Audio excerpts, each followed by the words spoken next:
My friends, I want to warn you today. Be wise to the ways of this world. Be watchful and stay vigilant because there is a system designed to divide and destroy your relationships, especially within your family. Church, the enemy knows that if he can separate you from your mother, from your father, from your brother, from your sister, that he can weaken your purpose, your joy, and your very identity. But today, I want to wake you up.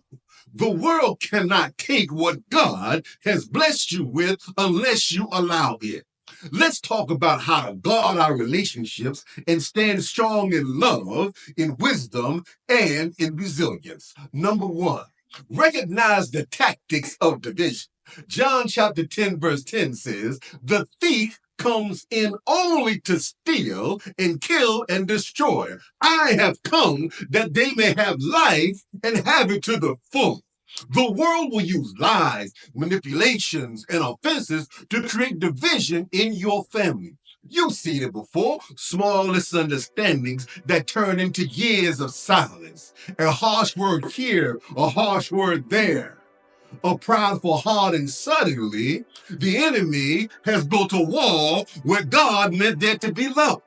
Number two, overcome the negative programming.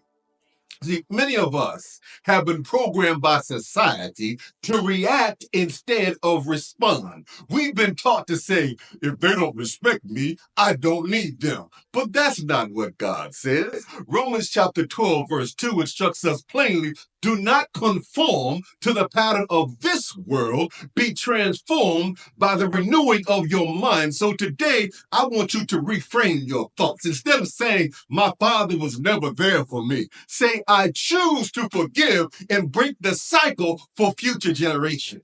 Instead of saying, my children don't appreciate me, say, I will sow love and wisdom, and in due time it will return to me. Instead of saying, my mother and I will never get along, instead, say this, God is the healer of hearts, and I will walk in patience and peace. Number three, speak life.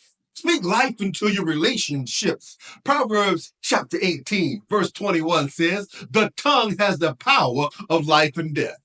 Every day you must anchor yourself in positive, powerful words over your relationship. So try this. Place your hand on your heart and say, I am a peacemaker. I am love. I am grace. That's how I'm living when I walk in the room with you. When conflict arises, pause and say, I choose understanding over anger. I choose healing over division. And by doing this, you are reprogramming your mind to respond with wisdom, not just your emotion. Number four, choose to take the high road. Love without conditions. 1 Peter chapter 4, verse 8 reminds us, above all, love each other deeply because love covers over a multitude of sins. So loving without conditions, it doesn't mean people don't act you, mistreat you. You stand in wisdom and in peace and in God's truth. If a loved one is distant, pray for them instead of resentment. If words were spoken in anger, be the one to apologize. If misunderstandings arise, and they will, choose your love over pride, family. My friends, the world will try to break your heart. It will try to destroy your bonds. But God has given you the power to restore, the power to heal, and to love beyond the offenses. Don't let bitterness, pride, or the enemy steal that which is sacred, family. Today, stay motivated. Choose resilience. Choose forgiveness. Choose love, because no scheme of this world is greater than the power of a united family in love. Now, if this message touched your heart, share it with someone who needs it. Let's spread motivation. Let's spread resilience. Let's spread wisdom. Let's spread love. For this is your time. I love you. God bless you. And stay motivated every day. Thus.